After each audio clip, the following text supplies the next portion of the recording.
بسم اللہ الرحمن الرحیم نحمدہ ونصلی علی رسولہ الکریم اما بعد۔ آج ہمارا 20واں سبق ہے۔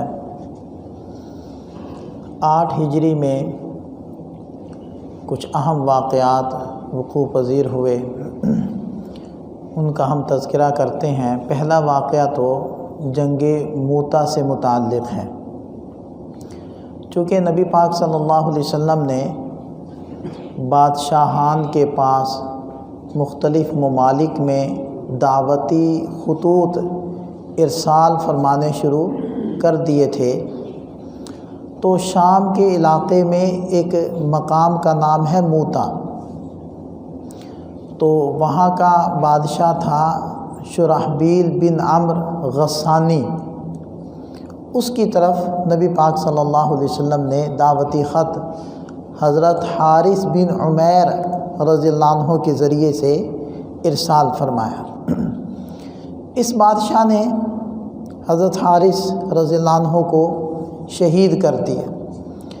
نبی پاک صلی اللہ علیہ وسلم کو جب ان کی شہادت کی خبر ملی تو آپ علیہ السلام نے صحابہ کرام کا ایک لشکر تیار فرمایا جو 3000 مقدس نفوس پر مشتمل تھا، اور ان کا سردار بنایا، سپہ سالار بنایا حضرت زید ابن حارثہ رضی اللہ عنہ کو، اور فرمایا کہ جب یہ شہید ہو جائیں تو حضرت جعفر یہ آپ لوگوں کے امیر ہوں گے، اور اگر یہ بھی شہید ہو جائیں تو عبداللہ ابن رواحہ یہ آپ لوگوں کے سپہ سالار ہوں گے، اور اگر یہ بھی شہید ہو جائیں تو پھر آپس کے مشورے سے جس کو چاہیں آپ اپنا امیر منتخب کر لیں۔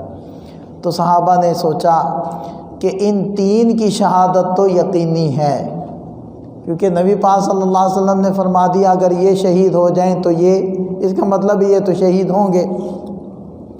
خیر، آپ علیہ السلام نے اپنے دست مبارک سے سفید رنگ کا جھنڈا باندھ کر ان کے حوالے کیا، اور ثنیۃ الوداع یعنی وہ پہاڑیاں جہاں سے مہمانوں کو ریسیو کیا جاتا تھا یا الوداع کیا جاتا تھا، وہاں تک آپ علیہ السلام ان کے ساتھ چلے، ان کو نصیحت فرمائی اور ارشاد فرمایا کہ دیکھو، سب سے پہلے تم لوگ ان کو اسلام کی دعوت دینا، اگر وہ اس پر نہ آئیں تو ان کو جزیے کی طرف بلانا، اگر اس پر بھی نہ آئیں تو پھر اللہ سے مدد طلب کرنا اور ان سے لڑنا۔ تو نیک دعاؤں کے ساتھ آپ علیہ السلام نے ان حضرات کو رخصت کیا۔ جب یہ حضرات مدینہ طیبہ سے کچھ ہی دور گئے تھے اور ایک مقام پر پڑاؤ کیا تو ان کو پتہ چلا کہ غسانی نے مسلمانوں کے مقابلے کے لیے 1,00,000 فوج اکٹھی کر لی، اور تھوڑے وقت کے بعد پتہ چلا کہ قیصر روم بھی ان کی مدد کرنے کے لیے 1,00,000 فوج لے کر چل پڑا۔ تو گویا یہ کتنی فوج ہوگی؟ 2,00,000، اور صحابہ کتنے ہیں؟ 3,000۔ اس موقع پر حضرت زید بن حارثہ رضی اللہ عنہ نے یہ کہا کہ مشورہ کر لیں کہ ہمیں آپ علیہ السلام کو اطلاع دینی چاہیے یا آگے بڑھنا چاہیے۔ تو حضرت عبداللہ ابن رواحہ رضی اللہ عنہ کھڑے ہوئے اور انہوں نے ایک جذباتی تقریر کی اور فرمانے لگے، اے مجاہدو، تم کس مقصد کے لیے نکلے ہو؟ تم فتح کرنے یا غنیمت سمیٹنے نہیں نکلے، تم اعلاء کلمت اللہ کے لیے، دعوت حق کو پھیلانے کے لیے نکلے ہو۔ آگے بڑھو اور ان سے ٹکراؤ، یا تو اللہ کا دین زندہ ہو جائے گا اور اللہ تمہیں فتح دے دے گا، یا پھر ہم موت کو اپنے سینے سے لگا لیں گے، جو ہمارا مطلوب اور مقصود ہے۔ اس پر صحابہ کرام میں اور مجاہدین میں ایک جوش اور ولولہ پیدا ہوا، اور انہوں نے سفر شروع کر دیا حتیٰ کہ موتا مقام پر پہنچ گئے۔ وہاں واقعتاً 2,00,000 فوج تیار تھی، زرق و برق، جنگی لباس پہنے، ہتھیار لگائے، اور وہ مقابلے کے لیے تیار تھے۔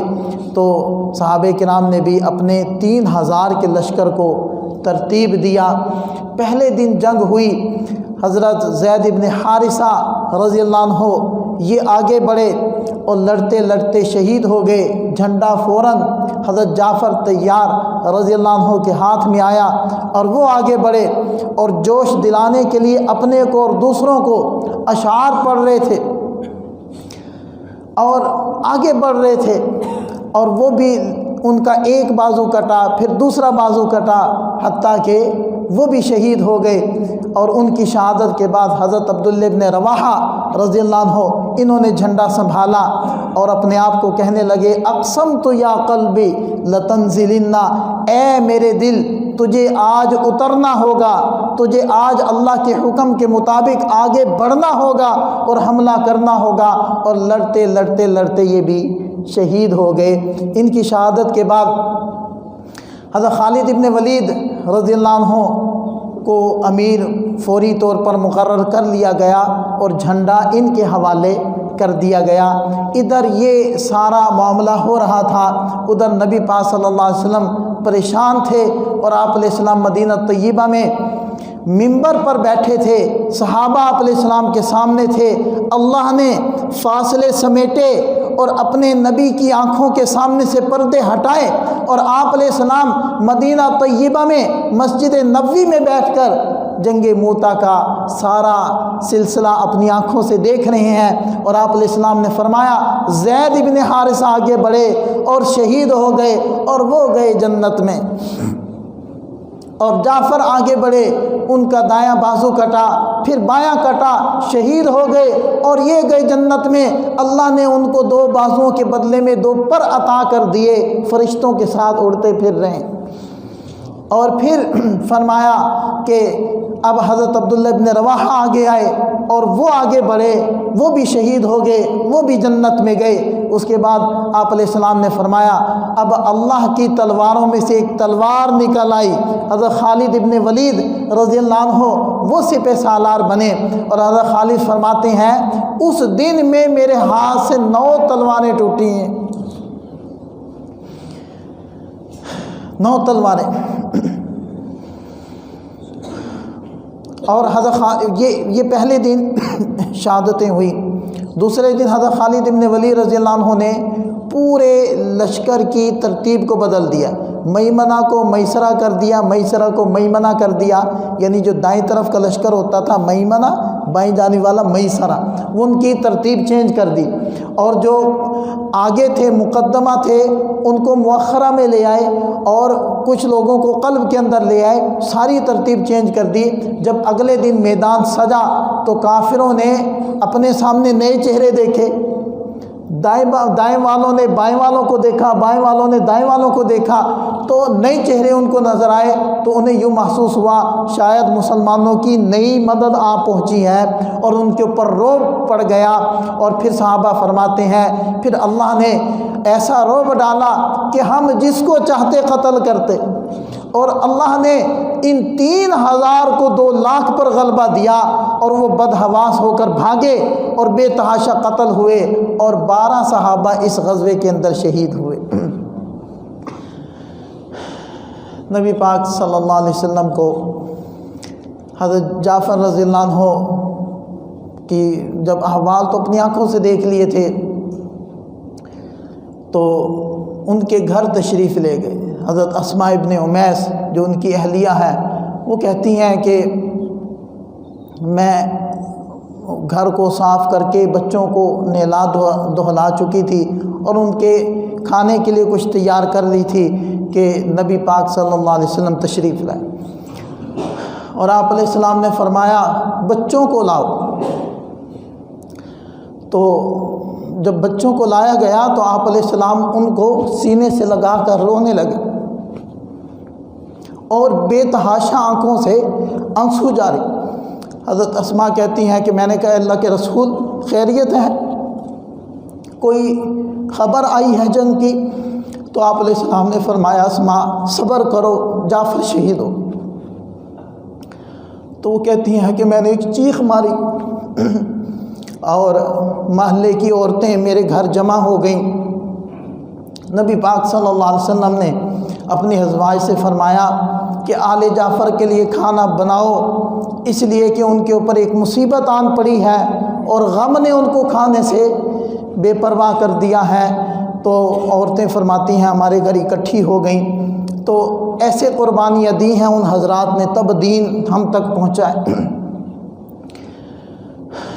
جب یہ لشکر واپس آیا تو بچے نوجوان وہ استقبال کرنے کے لیے وہ مدینہ کے باہر جمع ہو گئے۔ حضرت حسان ابن ثابت رضی اللہ عنہ وہ آگے آگے چلتے آ رہے تھے اور مرثیہ کے اشعار پڑھ رہے تھے، اور اس طریقے سے اللہ تعالیٰ نے اس لشکر کو، ان 3000 صحابہ کو 2 لاکھ پر فتح دی، اور یہ فاتحین اور غانمین بن کر وہاں سے واپس تشریف لائے۔ اس کے بعد سریۃ الخبط، یہ ایک سریہ ہوا ہے کہ اس کا واقعہ بھی مشہور ہے کہ حضرت ابو عبیدہ بن جراح رضی اللہ عنہ کو نبی پاک صلی اللہ علیہ وسلم نے 300 صحابہ کرام کے ساتھ ساحل سمندر کے قریب ایک قبیلہ جہینہ تھا، یہ بڑا شرارتی قبیلہ تھا، جنگجو بھی تھا، تو ان کے اوپر نظر رکھنے کے لیے بھیجا۔ تو حضرت ابو عبیدہ بن جراح رضی اللہ عنہ ان 300 حضرات کو لے کر گئے، تو صحابہ کہتے ہیں کہ ہمارے پاس توشہ ختم ہو گیا اور بھوک اتنی تھی کہ حضرت ابو عبیدہ بن جراح وہ روزانہ ایک مجاہد کو ایک کھجور دیتے اور وہ سارا دن اس کھجور کو چوس کر گزارتا۔ تو کسی سننے والے نے کہا کہ حضرت ایک کھجور سے کیا بنتا ہوگا؟ وہ کہنے لگے اس کھجور کی قدر بھی تب آئی جب وہ بھی ختم ہو گئی، ہم صرف گٹھلیاں چوسا کرتے تھے، پھر وہ بھی نہ رہیں تو پھر ہم نے درختوں کے پتے جھاڑے۔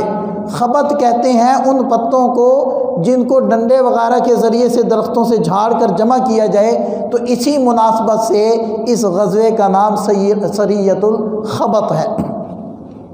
تو کہتے ہیں کہ پھر اللہ تعالیٰ نے اپنے خزانوں سے ایک مچھلی بہت بڑی وہ کنارے پر ڈال دی کہ 18 دن تک ہم 300 کا لشکر اس کو کھاتا رہا اور اس کی چربی نکال کر استعمال کرتا رہا، وہ مچھلی ختم نہیں ہوئی۔ اور حضرت ابو عبیدہ بن جراح رضی اللہ عنہ نے اس کی پسلی کی 2 ہڈیاں، یعنی جس کو ہم کانٹے کہہ لیں، وہ 2 جوڑ کر یوں کھڑی کی اور سب سے اونچے اونٹ پر سب سے اونچے آدمی کو سوار کیا اور اس کو نیچے سے گزارا تو وہ گزر گئے۔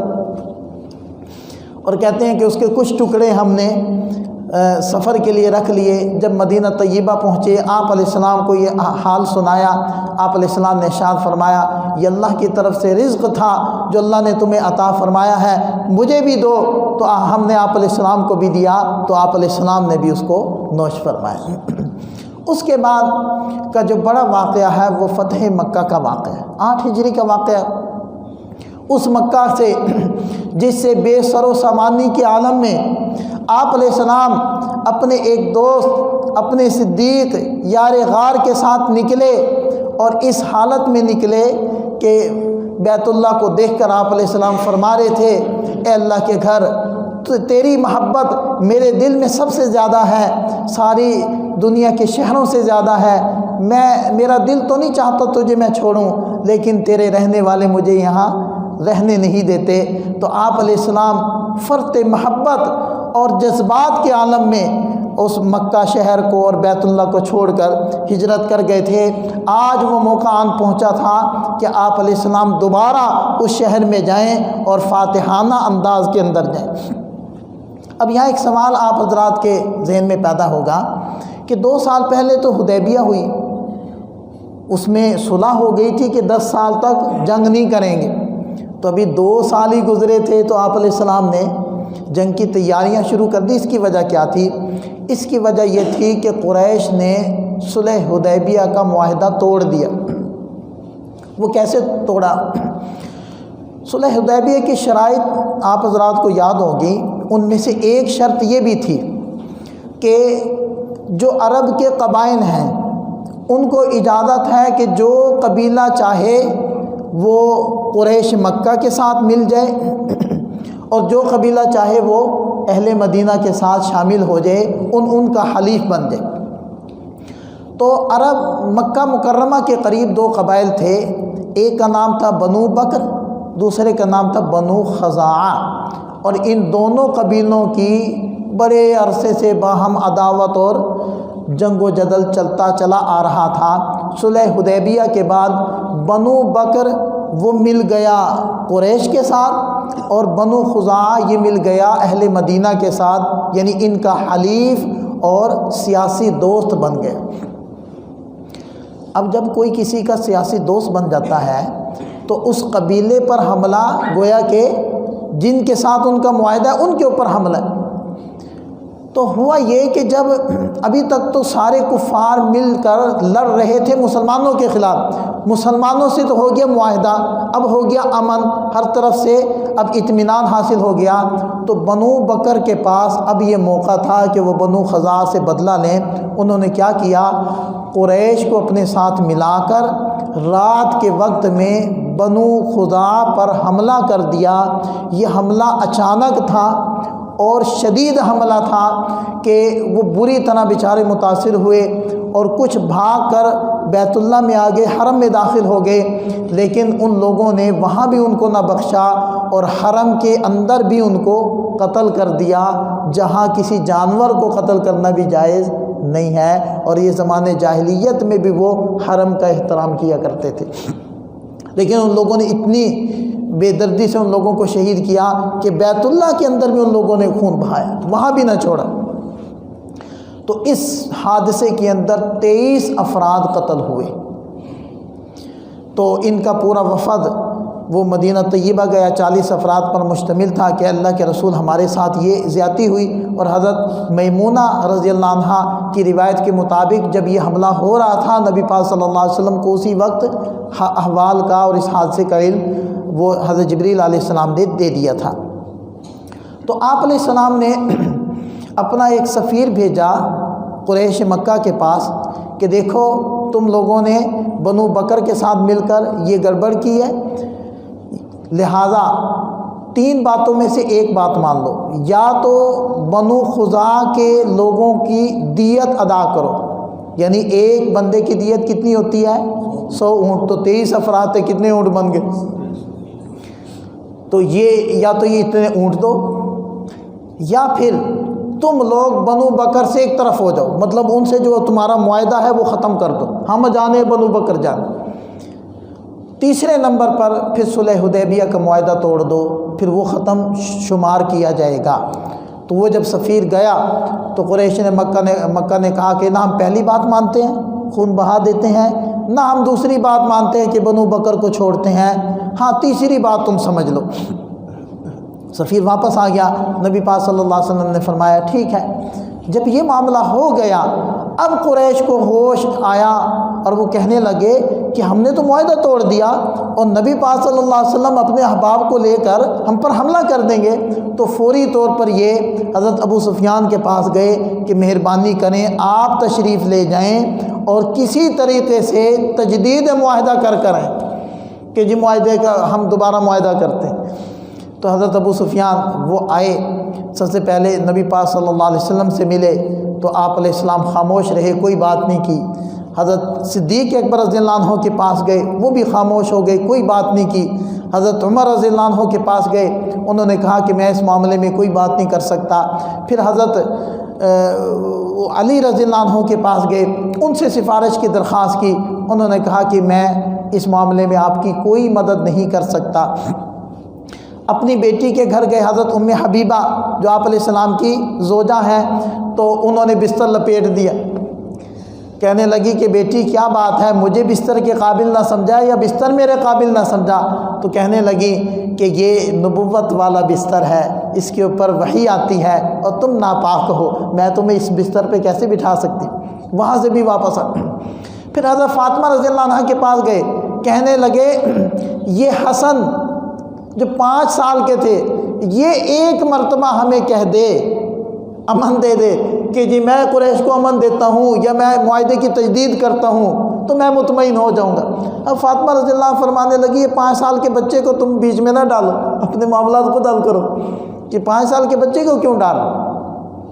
پھر حضرت علی کے پاس آئے کہ جی مہربانی کرو، آپ اپنی قوم کے بڑے خیر خواہ ہیں، بڑے رحم دل ہیں، کوئی حل نکالو۔ تو حضرت علی رضی اللہ عنہ نے فرمایا میرے ذہن میں تو یہی حل ہے کہ آپ مسجد میں جاؤ اور وہاں بلند آواز سے کہہ دو کہ جی میں تجدید معاہدہ کے لیے آیا ہوں، اور یہ کہہ کے چلے جاؤ۔ تو انہوں نے ایسے ہی کیا، کیونکہ اس کے علاوہ کوئی راستہ تھا ہی نہیں۔ انہوں نے مسجد میں اعلان کیا کہ میں حدیبیہ کے جو معاہدہ تھا اس کی تجدید کے لیے آیا ہوں، اور یہ کہہ کے واپس چلے۔ جب مکہ پہنچے تو مکہ والوں کو ساری بات بتائی تو قریش نے کہا یہ کیا کر کے آئے ہیں آپ؟ نہ تو صلح ہوئی ہے، کیوں آپ محمد صلی اللہ علیہ وسلم یا ان کے احباب نے تمہارے اس اعلان پر جواب دیا؟ انہوں نے کہا جواب تو نہیں دیا۔ تو کہنے لگے پھر ہم کیا سمجھیں؟ صلح سمجھیں کہ اطمینان سے بیٹھ جائیں، یا صلح ٹوٹ گئی ہے تجدید نہیں ہوئی کہ جنگ کی تیاری کریں؟ ہم کیا کریں؟ بہرحال حالات ہی ایسے تھے، کچھ بھی نہیں ہو سکتا تھا۔ نبی پاک صلی اللہ علیہ وسلم نے گھر تشریف لا کر حضرت عائشہ رضی اللہ عنہ سے فرمایا کہ میرے ہتھیار نکالو۔ حضرت صدیق اکبر رضی اللہ عنہ گھر آئے، حضرت عائشہ رضی اللہ عنہ کے پاس دیکھا تو وہ ہتھیار نکال رہی ہیں، صفائی ستھرائی کر رہی ہیں۔ پوچھنے لگے کہ کیا آپ علیہ السلام نے کچھ بتایا؟ تو کہنے لگی بتایا کچھ نہیں ہے، بس فرمایا کہ ہتھیار تیار کر۔ تو کسی کو بھی آپ علیہ السلام نے نہیں بتلایا کہ ہم کون سے جنگ کی تیاری کر رہے ہیں، اور نہ کسی کو پوچھنے کی ہمت ہوئی۔ البتہ یہ فرما دیا کہ سب تیاری کرو، اپنے اوزار تیز کر لو، اپنی تیاری مکمل کرو۔ حاطب ابن ابی بلتع رضی اللہ عنہ، یہ صحابی ہیں، پکے سچے صحابی ہیں، بدری صحابی ہیں۔ انہوں نے ایک خط لکھ دیا اور ایک عورت کے حوالے کر دیا کہ تم کسی طریقے سے مکہ والوں کو پہنچا دو کہ آپ علیہ السلام جنگ کی تیاری کر رہے ہیں۔ آپ علیہ السلام کو وحی کے ذریعے سے پتہ چل گیا۔ حضور علیہ السلام نے فرمایا علی اور حضرت زبیر اور حضرت قتادہ رضی اللہ عنہ، فرمایا فوراً تیزی سے جاؤ اور روضہ خاک کے اندر پہنچو، وہ ایک جگہ کا نام، وہاں پہنچو گے تو تمہیں ایک عورت ملے گی، اس کے پاس خط ہے، وہ لے کر آؤ۔ اب یہ تینوں حضرات بڑی تیزی سے اس مقام پر پہنچے تو واقعتاً وہاں عورت تھی۔ اسے کہا کہ تمہارے پاس خط ہے؟ کہنے لگی میرے پاس تو نہیں ہے۔ جب تلاشی لی گئی تو نہیں نکلا۔ حضرت علی رضی اللہ عنہ فرمانے لگے کہ محمد صلی اللہ علیہ وسلم جھوٹ نہیں بول سکتے، آپ علیہ السلام کی بات غلط نہیں ہو سکتی، خط تمہارے پاس ہے، اگر تم شرافت سے دے دو گی تو ٹھیک ہے، ورنہ پھر وہ جیسے کہتے ہیں نا کہ ٹیڑھی انگلی سے پھر گھی نکالا جائے گا۔ حضرت علی رضی اللہ عنہ فرمایا کہ پھر ہم تمہیں بے حجاب کر کے تلاشی لیں گے۔ تو اس نے فوراً اپنے بالوں میں سے وہ خط نکال کے حوالے کر دیا۔ وہ خط آپ علیہ السلام تک پہنچ گیا۔ حضرت حاطب ابن ابی بلتع رضی اللہ عنہ حاضر ہو گئے، کہنے لگے اللہ کے رسول جلدی نہ کیجئے، میری ایک بات سن لیجئے، میرے دل میں ایمان بالکل مضبوط ہے اور میں ثابت قدم ہوں ایمان پر، میں مرتد نہیں ہوا، میں منافق نہیں ہوں۔ اللہ کے رسول صرف اتنی سی بات تھی کہ میرے اہل خانہ مکہ میں رہتے ہیں، مجھے خطرہ تھا کہ جب مکہ پر حملہ ہو تو کفار میرے اہل خانہ کو نہ قتل کر دیں، تو میں نے سوچا کہ ان کے ساتھ ایک بھلائی کر دوں، اس کے بدلے میں وہ میرے اہل خانہ کی حفاظت کریں گے، اور آپ تو اللہ کے نبی ہیں، آپ کو اس چیز سے کوئی نقصان نہیں پہنچے گا۔ تو آپ حضرت عمر رضی اللہ عنہ کو تو غصہ آیا ہوا تھا، اور انہوں نے فوراً عرض کیا کہ یا رسول اللہ دانی اضرب عنق ھذا المنافق، مجھے اجازت دیجئے اس منافق کی گردن اتار دوں۔ نبی پاک صلی اللہ علیہ وسلم نے ارشاد فرمایا عمر ٹھہرو، یہ بدری ہے، اور اللہ نے اہل بدر کے بارے میں فرمایا ہے، جھانک کر فرمایا ہے کہ اے اہل بدر آج کے بعد تم جو بھی کرو میں نے تمہارے گناہوں کو معاف کر دیا اور تم جنت میں جاؤ گے، یہ بدری ہے بدری۔ اس پر حضرت عمر رضی اللہ عنہ کی آنکھوں میں بھی آنسو آ گئے کہ یہ تو بدری ہے، بدری کوئی معمولی حضرات تو نہیں تھے۔ تو بہرحال یہ خط والا معاملہ ہو گیا، اور نبی پاک صلی اللہ علیہ وسلم نے زور و شور سے اور صحابہ کرام نے تیاری شروع کر دی۔ آج بہت تاخیر ہو گئی ہے، انشاءاللہ اس واقعے کو کل ہم مکمل کریں گے۔ وآخر دعوانا ان الحمد للہ رب العالمین۔